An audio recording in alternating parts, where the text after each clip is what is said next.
all about the GST on realty, the fact that it's been brought down. Vivek, want to understand what our brokerage is now saying about this? Well, that's right. So the brokerage verdict, in fact, is quite mixed. While they are quite positive and quite confident that the affordable housing space, where the GST, without the input tax credit, has been reduced to as low as 1%. This is slightly lower than what the street was anticipating. The street, in fact, was expecting somewhere close to a 3% GST rate. So overall, the affordable housing space, especially in the non-metro cities, is something that is expected to get a big boost. They also believe that most developers in the affordable housing space would be in a position to actually pass on these lower rates to the end user. Thereby, they believe that if you're talking about most of the affordable housing players, they're expected to see increased volumes. However, when you come out of the affordable housing space to the normal housing, remember the net effective tax rate of GST before this particular meeting was around 12%, 18%, and they were considering the input tax credit. Now it's at 5% without considering the input tax credit.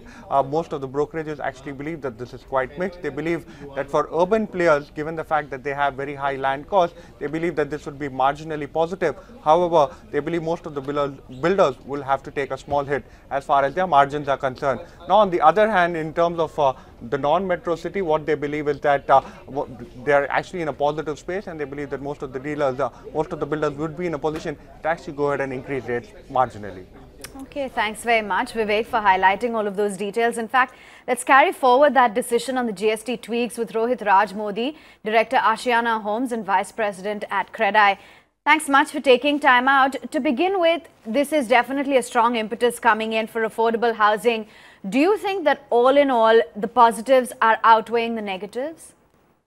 Definitely. I think overall the positives do weigh out the negative by and large over here. I think the biggest positive is that it would encourage the home buyers to come back in the market and improve the buying sentiments, which I think is the biggest need of the hour given the inventory which is prevailing in most of the metro cities in the country. From that point of view, I think it's a huge positive. The next big positive step I see is the simplicity of compliance in this entire thing, where there have been reportedly so many cases of anti-profiteering, etc. Right or wrong, I would not go into that, but it takes those ambiguities out of it.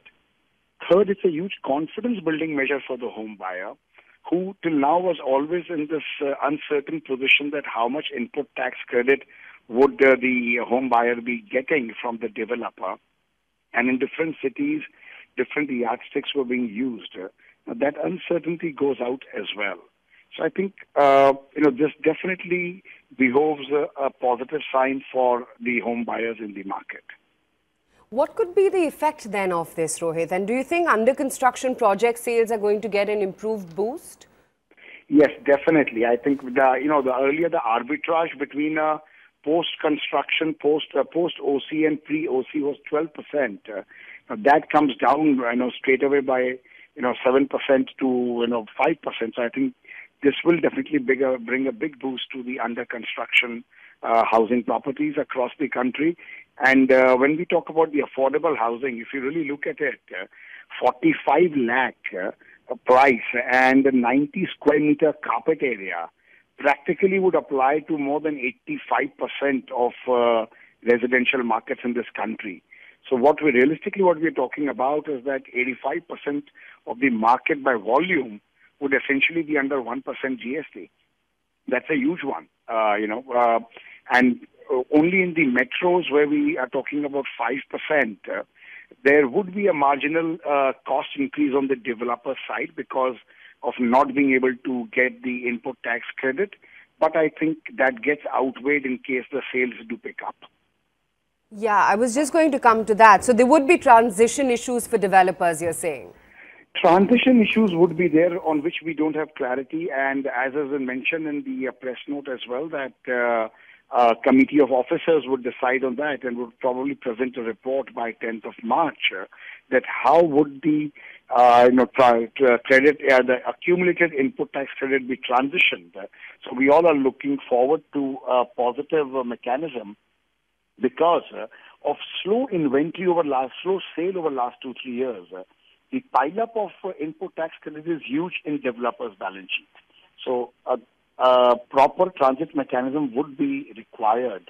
Otherwise, the developers would be saddled by that much cost at their end.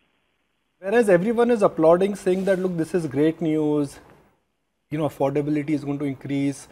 But if I think from a developer standpoint, this is not bad news, but this is very bad news, because suddenly the developer will have to take a large hit. The idea of GST was to really pass rates down. And now if there is no input credit, what happens to the developer and his margins and his cost? Sure, valid question. We have to look at it, in totality, actually. The input tax credit was not getting passed on in a symmetrical manner earlier as well, because all that unsold stock which was left post-OC, there was a requirement for reversal of input tax credit on that. And given the way markets have been over the last few years, most of the projects have been saddled with 30 to 50% unsold stock even post-OC. So what a developer would be perceiving as his input tax credit was not in totality the same amount, because he had to reverse a lot of it post-OC, number one. Number two, most of the real estate developers use a lot of small labor contractors as well. And we've been finding issues where, down the line, the GST is not being submitted by them. So again, there was a leakage of input tax credit on our end. Compound that with the fact that most of the developers were passing, 3 to 5 or 6% of input tax credit to the home buyers.